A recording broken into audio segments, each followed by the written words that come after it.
Buenas, nosotros somos el grupo número 1 y les estaremos hablando sobre la anatomía del aparato genitourinario. Mi nombre es Caroline Martínez y estaré dando inicio con el tema. La urología se relaciona con las enfermedades y los trastornos del aparato genitourinario masculino y femenino y con las glándulas suprarrenales. En cuanto a las glándulas suprarrenales, cada riñón posee en su parte superior una glándula suprarrenal y ambos órganos se encuentran encerrados dentro de la fascia de Gerota. Cada glándula tiene un peso de unos 5 gramos. La derecha tiene una forma triangular, mientras que la izquierda es más redondeada, como en forma de media luna. Cada glándula se encuentra integrada por una corteza que recibe información sobre todo de la hipófisis y una médula que deriva del tejido de cromafín. En cuanto a los riñones, estos son órganos que se apoyan sobre la pared abdominal posterior entre la T12 y L2, posteriores al peritoneo, por lo que se consideran órganos retroperitoneales, a la derecha y a la izquierda de la columna vertebral.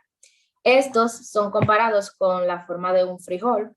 Cada riñón cuenta con 2 caras convexas, una anterior y otra posterior, 2 bordes, uno lateral convexo y otro medial, que está escotado en su parte media, lo que se conoce como el ilio renal, y 2 extremos o polos, uno superior y otro inferior. La posición del hígado hace que el riñón derecho se encuentre más abajo que el izquierdo, generalmente 2 centímetros. En términos de dimensiones, mide aproximadamente 12 centímetros de longitud, 6 centímetros de anchura y unos 3 centímetros de espesor.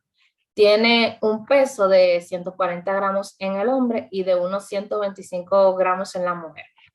En lo referente a su color, este es como rojo amarronado o rojo pardo y su consistencia es firme y cuenta con un parénquima muy resistente.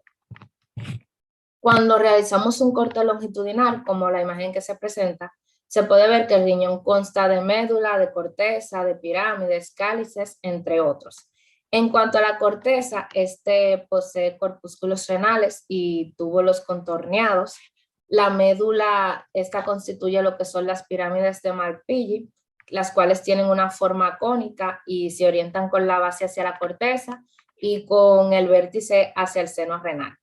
Cada uno de estos vértices forman lo que son las papilas renales y estas papilas penetran en cada uno de los cálices menores. En lo referente a los cálices, el extremo del cáliz menor va de 8 a 12 y cada uno se proyecta hacia las pirámides. Al unirse cada uno de estos cálices forman 2 o 3 cálices mayores y estos a su vez se unen o desembocan y forman lo que es la pelvis renal. En cuanto al uréter o los uréteres, estos son 2 tubos largos de unos 25 a 30 centímetros de longitud y tienden a ser más largos en el hombre que en la mujer. Tienen una curva suave como en forma de S y unos 5 milímetros de ancho. Estos nacen en la pelvis renal y llevan una trayectoria descendente, portan orina desde la pelvis renal hasta la vejiga urinaria. Hasta aquí mi parte, la dejo con mi compañera. Bueno, mi nombre es Maya Vargas.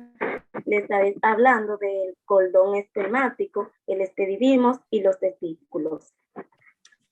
Los puntos a tratar son definiciones, anatomía, histología, irrigación sanguínea y los vasos linfáticos. El cordón espermático, su definición es una estructura anatómica masculina. En cuanto a su anatomía, los 2 cordones espermáticos se extienden desde el anillo ilingual interno hasta ver el conducto ilingual de los testículos. Cada cordón contiene un conducto diferente, las arterias espermáticas internas y externas, las arterias del conducto diferente, el plexo venoso y papiformes que forman la vena espermática en sentido superior. los vasos linfáticos y los nervios. En su histología, la fascia recubre el cordón, esta forma por el tejido conjuntivos de lazo de soporte de las arterias, venas, nervios y vasos linfáticos. En su irrigación, las arterias esquemáticas externas, una rama de la epigástrica inferior, y irriga las cubiertas de la fascia del cordón. Las arterias espermáticas internas atraviesan el cordón en su camino de los testículos. Las arterias diferenciales están cerca del conducto. En las venas, los testículos y las coberturas del cordón espermático forman el pleso papiformes que se une al anillo lingual interno para formar la vena espermática. En los vasos linfáticos, el cordón espermático se vacía en los ganglios ilíacos externos. Siguiente, el esperidimo. Es un tubo que traslada los espermatozoides desde los testículos. En su anatomía, en la parte superior del esperidimo, la cabeza está conectada en los testículos mediante conducto deferente de esto. El esperidimo consta de un conducto muy enrollado en su polo superior, que es la cola, continuación del conducto deferente. Un apéndice en el esperidimo suele verse en el polo superior, que trata un cuerpo quístico, en que en algunos casos es pedunculado, pero en otros es fértil. En relación posterolateral a los testículos, está más cercano al polo superior.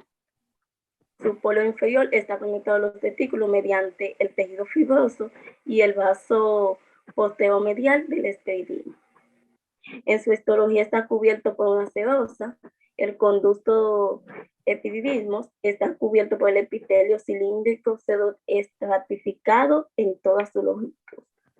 En su irrigación, las arterias del esperidimo provienen de las arterias espermáticas internas y las arterias del vaso, esta siendo la arteria diferencial. En la sangre venosa drena el pleso papiforme, que se vuelve la vena espermática. En los vasos linfáticos drena los ganglios linfáticos ilíaco externo e interno, que es llamado hipogastrio. Siguiente, los testículos. Los testículos son dos órganos reproductores masculinos en forma de huevos que se encuentran en el escroto. Produce los espermatozoides y las hormonas masculinas testosterona. En su anatomía podemos ver que el testículo casi mide aproximadamente de 4 centímetros de longitud, 3 centímetros de grosor y de 2.5 de ancho, con un peso de 15 a 20 gramos cada uno. Tienes una cubierta de fascia densa, a la que se le denomina túnica albugineas en los testículos, que es, más adelante se imaginas un poco en el cuerpo de esto para formar el mediastino de los testículos. Este mediastino fibroso envía a los testículos con la separación de casi 250 lobulillos. En relación, los testículos están unidos de manera estrecha en sentido posterolateral al esperidimo, sobre todo en su polo superior y posterior. La irrigación, las arterias inerva el escroto, surge de las arterias femorales. Purpureta interna estegmática inferior. La vena tiene las arterias colaterales. En los vasos linfáticos drenan los ganglios lingual y su lingual superior. Hasta aquí mi exposición, los dejo con mi compañera.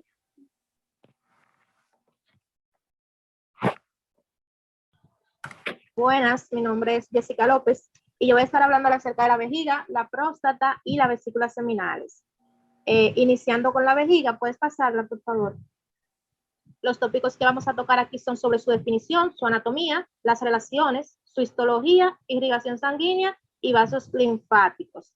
Iniciando con su definición, tenemos que la vejiga,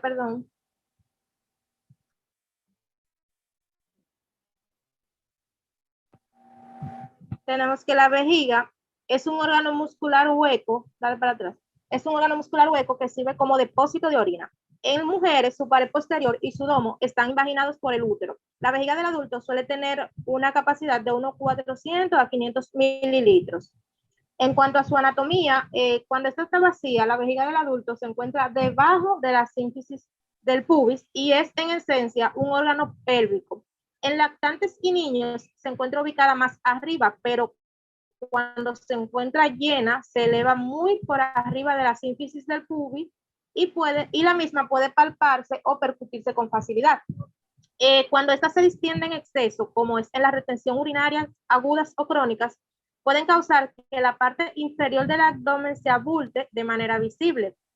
Si extendemos la vejiga desde el domo hasta la cicatriz umbilical, vamos a encontrar un cordón fibroso que se conoce como el ligamento umbilical medio, que lo que representa es el uraco obliterado.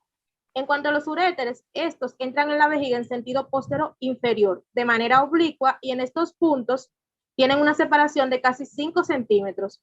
En cuanto a sus orificios, situados en las extremidades del borde intrautérico con apariencia de media luna, que forma el borde proximal del trígono, tiene una separación de casi 2.5 centímetros. El esfínter interno o cuello de la vejiga realmente no es un esfínter, sino que es un engrosamiento formado por fibras musculares que se entrelazan y convergen en el destrusor. Y a medida que pasan en sentido distal, se envuelven en la musculatura lisa de la uretra. En cuanto a las relaciones de la vejiga, en los hombres, estas se relacionan en sentido posterior con las vesículas seminales, los conductos deferentes, los uréteres y el recto. En mujeres, el útero y la vagina se encuentran interpuestos entre la vejiga y el recto. En cuanto al domo y las superficies posteriores, se encuentran recubiertos por el peritoneo y, por tanto, en estas áreas la vejiga está relacionada de cerca con el intestino delgado y con el colon sigmoide. Tanto en hombres como en mujeres, la vejiga se encuentra relacionada con la superficie posterior de la sínfisis púbica y cuando ésta se distiende, entra en contacto entonces con la pared abdominal inferior. En cuanto a su histología, tenemos que la vejiga está compuesta por una mucosa de epitelio de transición y debajo de esta se encuentra una capa submucosa bien desarrollada que está formada sobre todo por tejido conjuntivo y elástico. En sentido externo a la mucosa se encuentra entonces el músculo detrusor, que está integrado por una mezcla de fibras de músculo liso que están bien organizadas al azar de manera longitudinal, circular y en espiral, sin que se forme una capa ni se muestre una orientación específica, a excepción de cuando ésta se encuentra cerca del meato interno, que aquí entonces se asumen 3 capas bien definidas, que son la longitudinal interna, la circular media y la longitudinal externa. En cuanto a su irrigación sanguínea, tenemos que arterial, la vejiga está irrigada por las arterias superior, media e inferior, que surgen del tronco anterior de la arteria ilíaca interna o hipogástrica y por ramas más pequeñas de las arterias obturadora y glúteo inferior. En las mujeres, las arterias uterinas y vaginal también envían ramas a la vejiga. En cuanto a la venosa, alrededor de la vejiga se encuentra un plexo con venas abundantes y que al final se vacían en las venas ilíacas internas o hipogástricas. Y en cuanto a la inervación de la vejiga, se sabe que la vejiga recibe inervación del sistema nervioso simpático y el parasimpático. La sensitividad aferente de la vejiga se origina en las terminaciones nerviosas subepiteliales y en las fibras nerviosas entre los haces musculares del destrusor y los etcétera. En cuanto a sus vasos linfáticos, tenemos que la vejiga drena en los ganglios vesicales, ilíacos externos, ilíaco interno o hipogástrico y en el ilíaco primitivo. Puedes pasarla, por favor. En cuanto a la próstata, tenemos que la próstata, a modo de definición, es un órgano fibromuscular y glandular que se encuentra apenas debajo de la vejiga. En cuanto a su anatomía, la próstata normal pesa casi 20 gramos y contiene la uretra posterior que mide casi 2.5 centímetros de largo y en la parte anterior tiene soporte de los ligamentos puboprostáticos y en sentido inferior del diafragma urogenital. La próstata está perforada en sentido posterior por los conductos eyaculadores que pasan en sentido oblicuo para vaciarse a través del verum montanum en el piso de la uretra prostática y apenas proximal al esfínter urinario externo estriado. De acuerdo con la clasificación de Lusley, la próstata consta de 5 lóbulos. Tenemos un lóbulo anterior, uno posterior, un medio, un lateral derecho y un lateral izquierdo.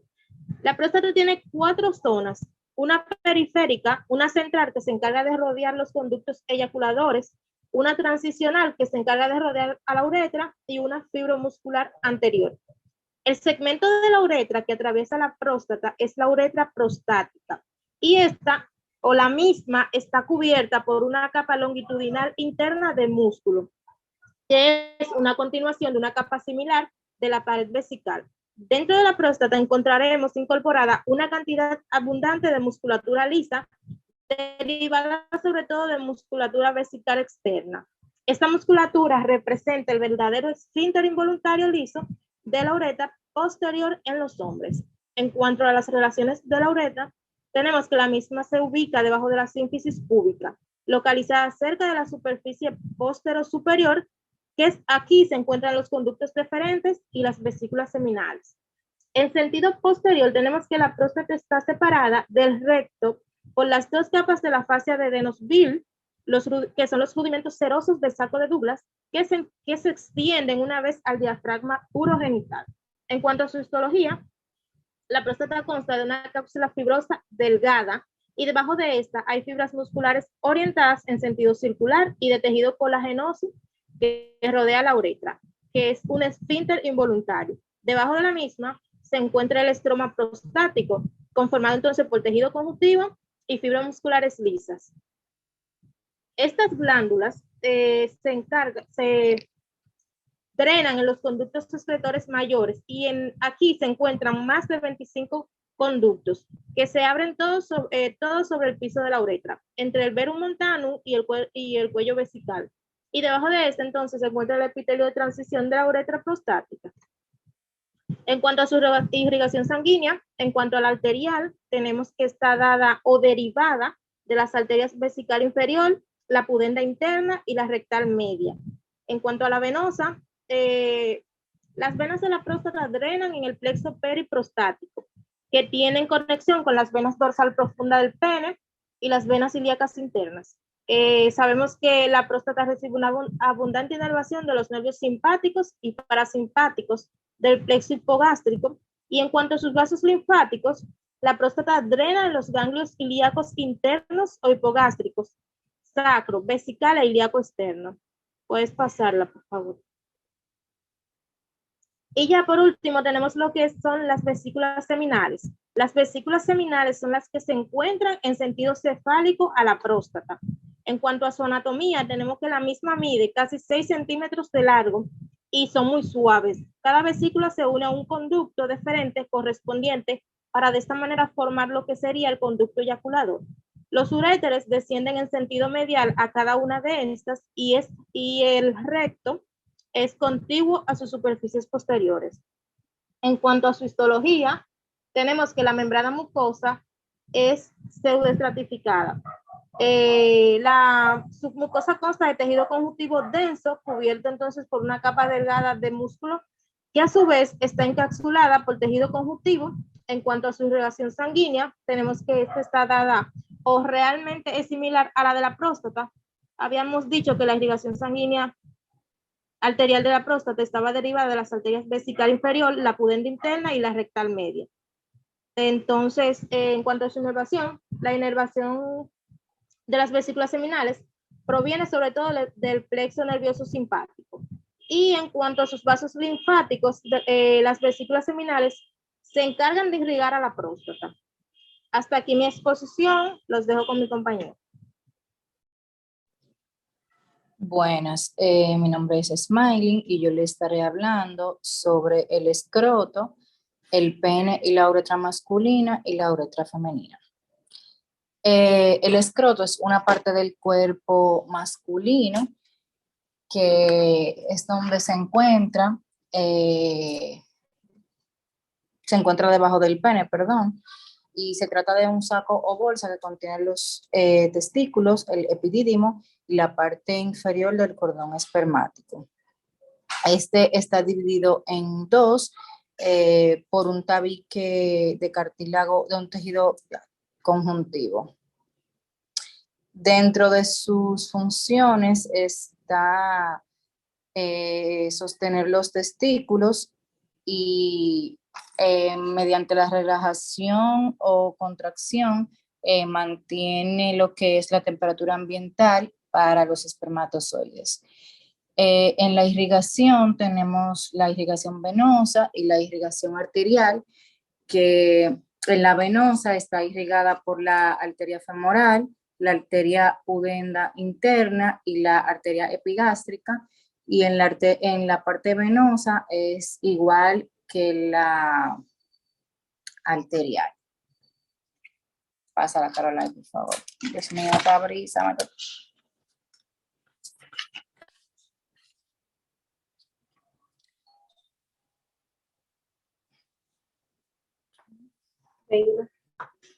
Dame un segundo.